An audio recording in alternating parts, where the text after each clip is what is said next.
अस्सलाम वालेकुम एस्पायरेंट्स, उम्मीद करता हूँ तमाम लोग खैरियत से होंगे। तो आप लोगों को जिस तरह इल्म है कि पीपीएससी ने एडवर्टाइजमेंट नंबर 22 जो है वो शाया की है, जिसके अंदर असिस्टेंट सुपरिटेंडेंट जेल और डिप्टी सुपरिटेंडेंट जेल की सीट्स जो है ना पीपीएससी ने अनाउंस की हैं। तो वैसे तो ऐड को आए कुछ दिन हो चुके हैं और इसकी जो लास्ट डेट है वो आपकी है 24 जून है जी। ठीक है जी, 24 जून है, यानी कि अभी आपके पास टाइम है। तो वैसे तो जैसे ऐड आती है ना तो मोस्टली लोगों को पता चल जाता है, तो इसलिए मैं ऐड के ऊपर, आपने देखा होगा कि अक्सर मैं ऐड के ऊपर वीडियो नहीं बनाता, लेकिन ये वीडियो बनाने का मेरा मकसद ये है कि जो डिफरेंट क्वेश्चंस आप लोग मुझसे कर रहे थे ना, तो मैंने सोचा कि बजाय इसके कि हर एक कैंडिडेट को, एस्पायरेंट को अलग से मैं आंसर करूं, तो एक वीडियो की शक्ल में तमाम लोगों को मैं गाइड कर देता हूं। तो सबसे पहले तो देखते हैं जी कि सीट्स कितनी है। असिस्टेंट सुपरिटेंडेंट जेल जो है ना, ये BS16 का है। और दूसरी चीज जो है ना वो ये है कि दोनों सीट्स जो है ना, दोनों सीट्स रेगुलर बेसिस है। ठीक है जी। तो आजकल जो है ना पीपीएससी वो कॉन्ट्रैक्ट बेसिस की जॉब्स दे रहा है। ज्यादातर जॉब्स जो है ना पीपीएससी पे कॉन्ट्रैक्ट बेसिस की हैं, तो रेगुलर जॉब्स जो है ना वो बहुत कम देता है। तो कई लोग होते हैं खास तौर पे जो जॉब होल्डर हैं, और उसमें कुछ डिपार्टमेंट्स होते हैं जिनके अपने रूल्स बने होते हैं। वैसे तो ओवरऑल एक रूल बना हुआ है कि जो बंदा भी रेगुलर जॉब पे है, आया कि वो 7 स्केल पे है, 9 पे, 11 पे, 13, 14 जहां भी है, अगर वो रेगुलर बेस पे है तो वो किसी और जॉब के लिए कॉन्ट्रैक्ट बेसिस पे अप्लाई नहीं कर सकता। ये वैसे ओवरऑल एक रूल मैं आपको बता रहा हूं, लेकिन आजकल ऐसा है कि काफी सारे डिपार्टमेंट्स जो है ना वो अपने जो एम्प्लॉइज होते हैं उनको इजाजत दे देते हैं कि आप कॉन्ट्रैक्ट पे अप्लाई कर दें। एक रेगुलर बेसिस वाले को कॉन्ट्रैक्ट पे अप्लाई करने का एनओसी दे देते हैं, अदरवाइज ये रूल्स नहीं है। ठीक है। तो एक चीज तो ये है कि ये रेगुलर बेसिस आपकी जॉब है। जो पहले से एम्प्लॉइज हैं, अगर किसी के डिपार्टमेंट में इशू था तो ये मसला उसके लिए हल हो गया। दूसरी चीज ये है कि जो कॉन्ट्रैक्ट बेसिस जॉब होती है ना, वैसे तो पीपीएससी से जो कॉन्ट्रैक्ट बेसिस भर्ती होता है उसे कोई निकालता नहीं है, लेकिन बाज औकात ऐसा होता है, मैं पहले भी अपनी एक आधी वीडियो में बता चुका हूं कि जब मैं एडी मुहतसिब का इंटरव्यू देने गया, वहां पे मुझे एक लड़का मिला जो कि इंटरव्यू देने आया हुआ था। तो उसने बताया कि पीपीएससी के थ्रू वो सिलेक्ट हुए थे पॉपुलेशन डिपार्टमेंट में, और जब 3 साल मुकम्मल हुए उनके कॉन्ट्रैक्ट के तो उन्हें निकाल दिया गया। तो इट इज पॉसिबल, 90 में से कोई 5%, 3% चांसेस हैं कि कॉन्ट्रैक्ट वालों को निकाल दिया जाए, लेकिन रेगुलर वालों को नहीं निकाल सकते। ठीक है। तो सबसे पहला एज तो मैंने आपको बता दिया इन दोनों जॉब्स का ये है। अच्छा, उसके बाद जो ज्यादातर जो मुझसे क्वेश्चंस कर रहे हैं ना एस्पायरेंट, वो एलिजिबिलिटी के बारे में कर रहे हैं कि सर एलिजिबिलिटी के बारे में गाइड कर दें। तो देखें, सबसे पहले यहां देखें, मैंने ऊपर भी ऑलरेडी डिवाइड किया है कि जो 90 सीट्स है ना ये मेल के लिए हैं, और जो 4 सीट्स हैं वो फीमेल के लिए हैं। चले इसके ऊपर भी थोड़ी सी थोड़ा शुगर मेला हो जाए। वो ये है कि हमारे बड़े प्यारे दोस्त बन गए हैं अब तो। आप लोगों ने, मोस्टली लोगों ने ना डीएमसी देखी होगी हामिद साहब की, जो सरगोदा से हैं, असिस्टेंट एसएन जीएडी में जिन्होंने अप्लाई किया, और 80 मार्क्स जिनके रिटर्न में थे, और गालबन 78 के कितने मार्क्स उनके जो हैं वो इंटरव्यू में थे, 70 थे कि कितने थे, बहरहाल अच्छे मार्क्स से भी मुझे मार्क्स भूल गए उनके। तो वो मेरिट नंबर 111 पे आए, और उनके जो एकेडमिक है वो बहुत थोड़े से हैं, 22 के 23 नंबर। तो अब उससे जो है ना मेरी डिस्कशन हो रही थी, बातचीत हो रही थी। तो उसने कहा कि मुझसे कहा कि अब देखें, जहाँ पे जो मेरिट की जॉब्स होती हैं ना, आपने देखा जैसे असिस्टेंट एसएन जीएडी की जॉब्स थी, इसी तरह एक्साइज एंड टैक्सेशन डिपार्टमेंट की जॉब्स थी, और असिस्टेंट पंजाब पुलिस। तो जो फीमेल्स होती हैं ना, उनका एक तो अपना कोटा भी होता है, जैसे कि यहाँ पे देखो ना ये अलग 4 सीट्स हैं, एक तो उनका अपना कोटा भी होता है, दूसरा वो मेरिट पे भी आ जाती हैं। ठीक है। तो ये बड़ा मसला मर्द हजरात के लिए है, खवातीन के लिए तो एक बहुत गोल्डन अपॉर्चुनिटी है, लेकिन मर्द हजरात को ना ये मसला दरपेश आ रहा है। जैसे कि अगर मैं अपनी बात भी करूँ ना, तो मैंने मुल्तान का इंटरव्यू दिया एक्साइज एंड टैक्सेशन डिपार्टमेंट का। तो मैं मेरिट में आया, वेटिंग लिस्ट में मेरा है गालबन चौथा नंबर, तो मैं वहां पे सिलेक्ट नहीं हो सका। लेकिन वहां पे जो हैरान कुन बात थी ना वो ये थी कि वो खातून जो कि जब हमारा रिटर्न का टेस्ट आया वो वमन कोटे में पास हुई थी, यानी कि उसके मार्क्स कम थे। ठीक है। वो जब रिजल्ट फाइनल आया तो वो टॉप पे आ गई, मेरिट नंबर 1 पे आ गई। ठीक है। तो ये मर्द हजरात के लिए है सिर्फ, शायद कोई खातून इसके बारे में कोई नेगेटिव कमेंट भी मुझे कर दे। तो अब मर्द हजरात आप लोगों के लिए उन्होंने 90 सीटें अलग कर दी हैं। उन्होंने कहा यहाँ पे खातून अप्लाई नहीं कर सकती। ठीक है। और ये 4 सीटें जो है ना सिर्फ फीमेल की हैं। तो अब इस चीज का फीमेल भी ख्याल रखें, जहां पे मेल कोटा लिखा हुआ है ना वहां पे आप अप्लाई ना कर देना, वहां पे आप लोग शॉर्टलिस्ट नहीं होंगी, ये सिर्फ मेल हजरात के लिए है, ठीक है। और इसी तरह उन्होंने ये अलग अलग दी हैं, ये 5 सीट्स जो है उन्होंने दी हैं किसके लिए, मेल के लिए, और ये 1 सीट जो है ना फीमेल के लिए अलग से जो है ना केस नंबर बना के उन्होंने दी हुई है। अच्छा, मैं वैसे कोई और बात आपको एलिजिबिलिटी की बता रहा था, लेकिन ये बात भी इंपॉर्टेंट थी, बताना जरूरी थी, मैंने इसलिए कहा कि चलो ये भी साथ बता देता हूँ। अच्छा, एलिजिबिलिटी की बात है तो अब जिस तरह मेल और फीमेल का अलग अलग है, तो अब मेल के लिए ना उन्होंने रखा है 173 सेंटीमीटर और फीमेल के लिखा है 178 है गालबन, ठीक है। एग्जैक्ट तो मुझे नहीं पता, एग्जैक्ट मुझे याद नहीं है दरअसल, पता तो था। सिर्फ एक सेकंड ना, साथ ही मैं देख लेता हूं ताकि मैं कुछ गलत आपको ना बता दूं। तो 153 158 ही है गालबन, ये हैं जी 4 सीट्स, 158, ठीक है, हाँ यही है। अच्छा, शुक्र है याद था। अब देखें, ये है मेल के लिए और ये है फीमेल के लिए। अब इन चीज में वैसे आप लोगों ने अपना हाइट जो है वो मैयर किया होता है मोस्टली लोगों ने, तो ये कितना बनता है, ये तकरीबन आपका 5'8" बनता है, ठीक है जी, तकरीबन, और ये आपका 5'2" बनता है तकरीबन, ठीक है। तो ये आप लोगों ने करवाना है। अब अच्छा, मेडिकल से पहले एलिजिबिलिटी की बात कर रहा था मैं, पहले उसको देख लेते हैं। इसमें जो है ना, जो असिस्टेंट सुपरिटेंडेंट जेल है आपके पास, कौन सा जी, असिस्टेंट सुपरिटेंडेंट जेल, इसके लिए आपको सिर्फ और सिर्फ 16 इयर्स एजुकेशन चाहिए, ठीक है जी, सिर्फ 16 इयर्स एजुकेशन चाहिए। और जब ये वाली बात लिखी होती है तो वहां पे बीएस वाला, वहां पे एमए वाला, वहां पे एलएलबी वाला, वहां पे सारे लोग जो है ना वो एलिजिबल हो जाते हैं, ठीक है, ऑटोमेटिकली। और अगर किसी ने फॉरेन स्टडी की हुई है तो वो अपने इक्विवेलेंस सर्टिफिकेट बनवा के वो सारे के सारे यहाँ पे अप्लाई कर सकते हैं, 16 इयर्स एजुकेशन। लेकिन अगर हम डिप्टी सुपरिटेंडेंट जेल की बात करें, ठीक है जी, डिप्टी सुपरिटेंडेंट जेल की बात करें, तो इसकी जो एजुकेशन है ना उन्होंने मखसूस कर दी है। उन्होंने कहा जी आप पब्लिक एडमिनिस्ट्रेशन वाला, बिजनेस एडमिनिस्ट्रेशन वाला, उन्होंने कहा जी पॉलिटिकल साइंस वाला, क्रिमिनोलॉजी वाला, साइकोलॉजी वाला, इकोनॉमिक्स वाला, ठीक है जी, एलएलबी वाला, ठीक है जी, और साइकोलॉजी वाला वो लिख दिया ऑलरेडी।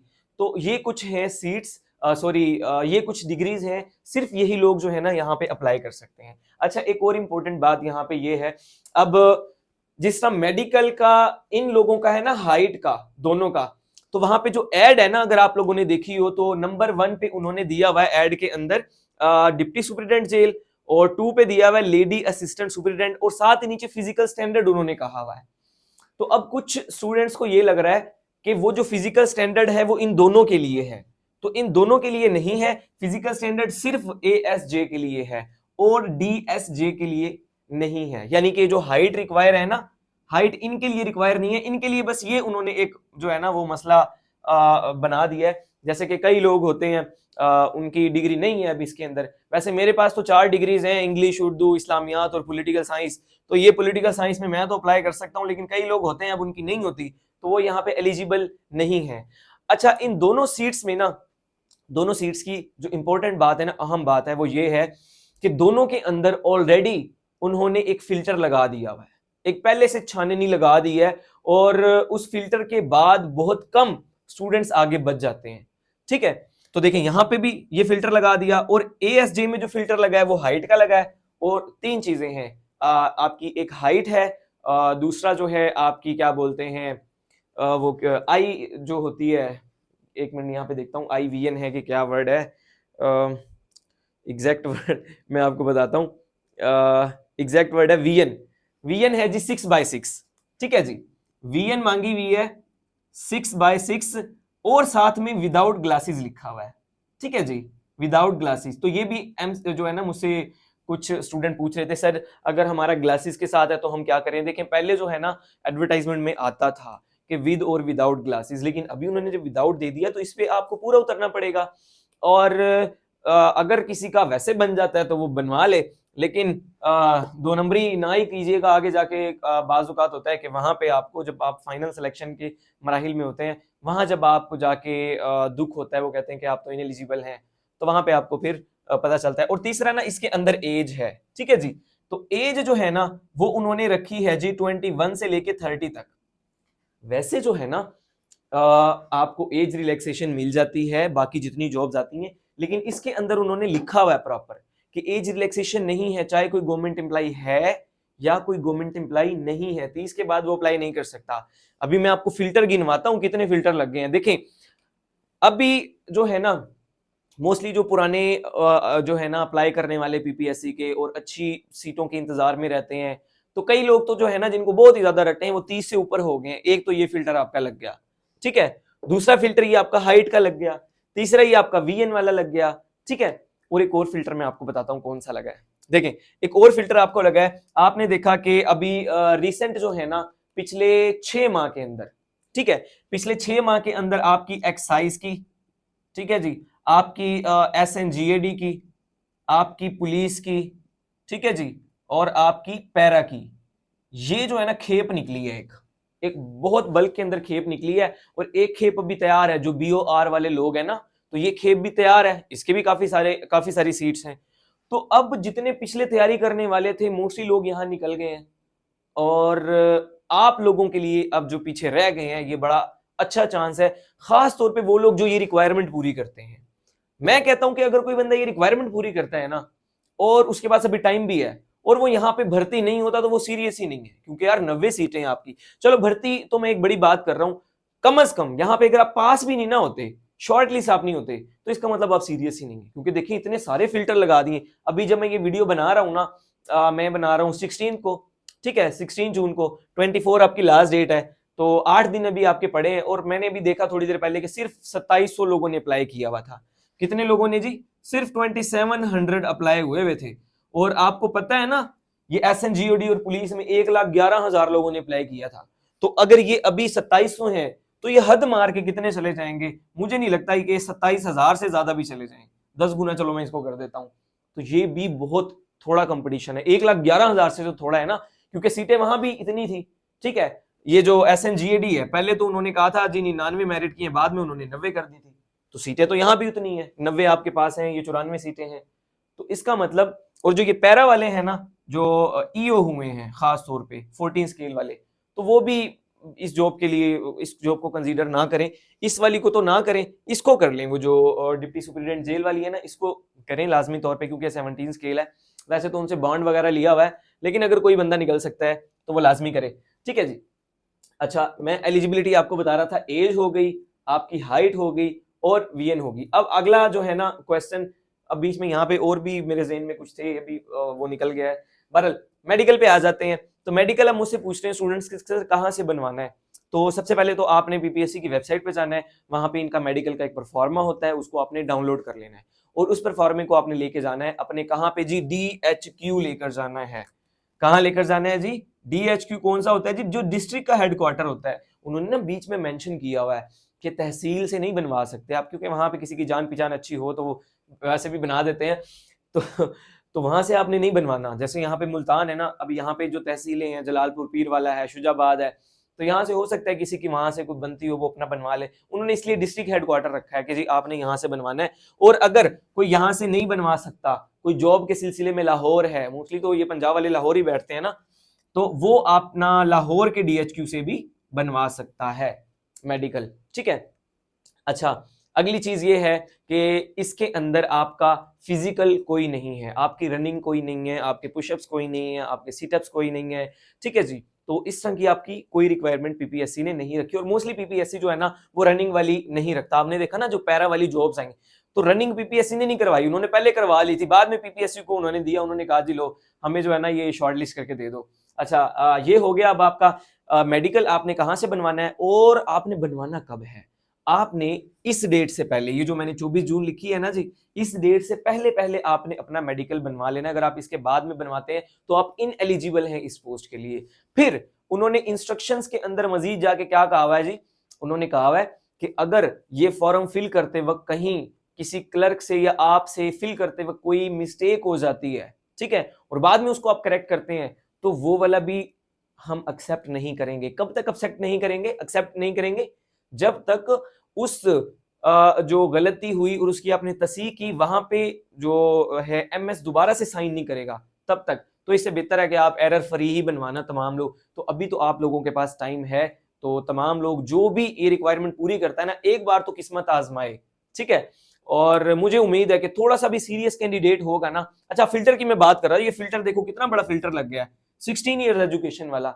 मोस्टली लोग हैं उनके पास है ही नहीं, खास तौर पे वो लोग जो ऑलरेडी सर्व कर रहे हैं ना कहीं पे, कांस्टेबल है, एएसआई, सब इंस्पेक्टर, जिनके ज्यादा चांसेस होते हैं। बंदा सोच रहा होता है यार ये तो ऑलरेडी जॉब में है, इनका एक्सपीरियंस भी है, वो इनको मार्जिन देंगे, ठीक है, वो इनको प्रेफरेंस देंगे। तो प्रेफरेंस तो तब मिलेगी ना जब उनके पास 16 ईयर एजुकेशन होगी, यही नहीं होगी तो आगे कैसे जाएंगे। तो ये वीडियो सिर्फ उन्हीं लोगों के लिए बन रही है स्पेसिफिक जो एलिजिबल हैं इसके ऊपर, ठीक है जी। तो ये कितने सारे फिल्टर आपके लग चुके हैं।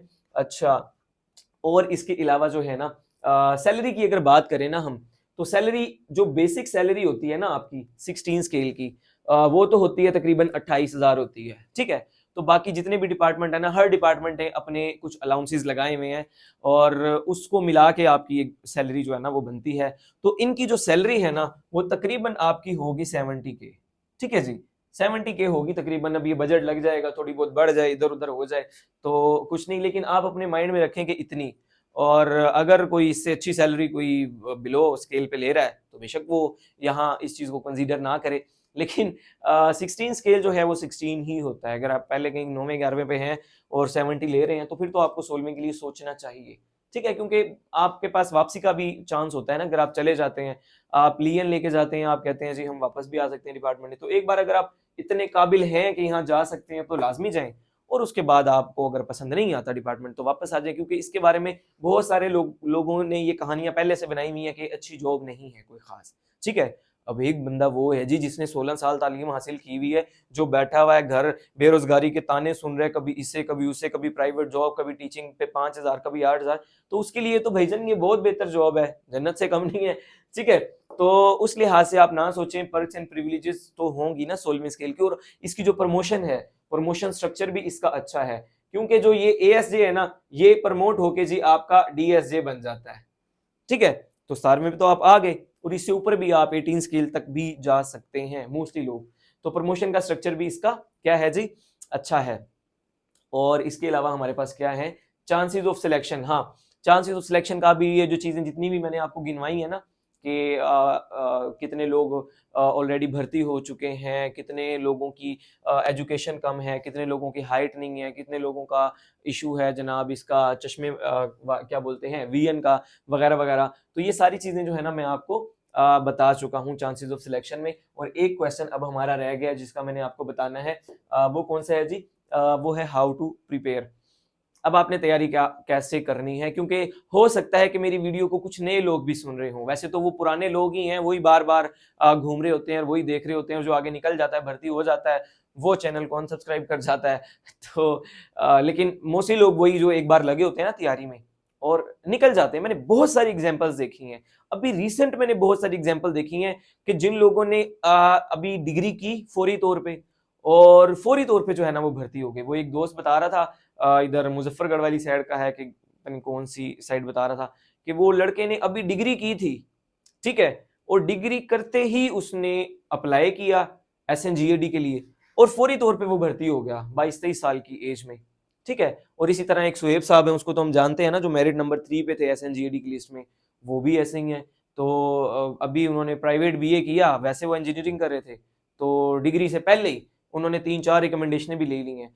तो कहने का मेरा मकसद ये है कि आप लोग अगर अच्छी तैयारी करें और टाइम निकालें इसके लिए, तो ये वाली 16 स्केल की जॉब लेना आप लोगों के लिए ज्यादा मुश्किल काम नहीं है, ठीक है जी।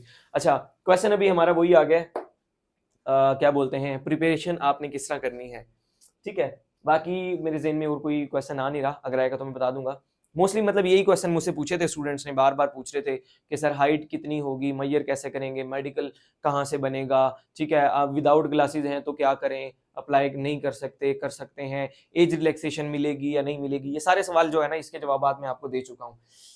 अच्छा, प्रिपेयर का जो है ना, हाउ टू प्रिपेयर में आपको सिर्फ मैं एक चीज ही बताऊंगा, ठीक है जी। हाउ टू प्रिपेयर में मैं आपको एक चीज बताऊंगा जी, सिर्फ और सिर्फ आप पास पेपर्स कर लें, ठीक है जी, सिर्फ और सिर्फ आप पास पेपर कर लें। क्योंकि आप लोगों ने देखा कि जहां पे ये इस तरह के वो रखते हैं ना, फिल्टर लग जाते हैं, तो वहां पे मेरिट बड़ा कम बन जाता है, ठीक है। पास पेपर से ही क्वेश्चंस आए होते हैं और मेरिट भी कम बन जाता है। जैसे आपने देखा वो जो CTD वाली जॉब्स थी, बेशक 11 स्केल की थी, लेकिन देखें मेरिट 40 पे आके रुका उनका, ठीक है, 40 पे के 42 पे, 40 पे गालमन रुका आके मेरिट, तो इतना लो मेरिट। तो सिर्फ और सिर्फ अगर आप वो पास पेपर भी अगर किसी ने किए होते ना CTD में, तो वो सारे के सारे पास हो जाते। तो सेम यहाँ पे जो है ना, आपने क्या करना है, पास पेपर पे ही फोकस करना है। और इसके अलावा मजीद आप किस तरह तैयारी कर सकते हैं, तो मैं कहता हूँ छोटी सी एक और वीडियो बना दूं, क्योंकि वीडियो ज़रा लंबी हो गई है, तो दिलचस्पी खत्म हो जाती है आप लोगों की लंबी वीडियो देख देख के, ठीक है जी। तो अभी मुझे ये देखने दें कि मेरे जहन में और कोई सवाल अगर तो रह गया है तो वो भी मैं आपको बता दूं। अच्छा हाँ, एक चीज और है, अभी मोस्टली जो है ना, आपको पता है कि जो जॉब्स आ रही है ना PPSC के थ्रू, तो उसमें ऐसे राइटिंग का एक पेपर होता है, जिस तरह LDA की जॉब्स आई, म्यूनिसिपल ऑफिसर की जॉब्स आई, तो सब में जो है ना एक डिस्क्रिप्टिव का भी उन्होंने एलिमेंट रखा। लेकिन यहाँ पे मजे की बात यह है कि डिस्क्रिप्टिव वाला कोई रोला ही नहीं है। तो इसका मतलब ये है, अगर कोई कहता है ना मुझे ऐसे भी नहीं आता, तो भी वो यहाँ पे भर्ती हो सकता है और इजीली हो सकता है, ठीक है जी। तो जो सीरियस लोग हैं उनको तो मैंने बता दिया है कि आपने पास पेपर से तैयारी करनी है, और इनको आसान बना के किस तरह आप कर सकते हैं, तो उसके लिए हमने बहुत ज़्यादा वर्क किया हुआ है, लेक्चर्स के ऊपर, टेस्ट के ऊपर, नोट्स के ऊपर, ठीक है जी, चीज़ों को आसान किया हुआ है। और सेशन हमारा स्टार्ट है मंडे 16 जून 2024 से, ठीक है जी। सेशन हमारा कब से जी? 16 जून 2025, सॉरी 4 तो नहीं बोल दिया मैंने गलती से। तो ये हमारा सेशन स्टार्ट होगा, और इसमें अगर कोई लेट भी ज्वाइन करेगा तो हम उसे भी कंपनसेट कर देंगे, उसे जो प्रीवियस लेक्चर्स हैं जितने भी, वो सारे उसको मिल जाएंगे। लेकिन आप जल्द से जल्द फैसला करें आया कि आपने तैयारी करनी है, अच्छी तैयारी करनी है, यहाँ पे भर्ती होना है, तो आपको थोड़ी बहुत कुर्बानी भी देनी पड़ेगी। तो खैर आज के लिए इतना ही। तो बाकी कोई डिटेल्स हैं तो मैं नेक्स्ट वीडियो में, हाउ टू प्रिपेयर वाली भी मैं आपको नेक्स्ट वीडियो में थोड़ी बहुत बता देता हूँ। वैसे मैं कई बार ये ऑलरेडी भी आपको बता चुका हूँ। तो बहुत बहुत शुक्रिया, अल्लाह हाफिज़।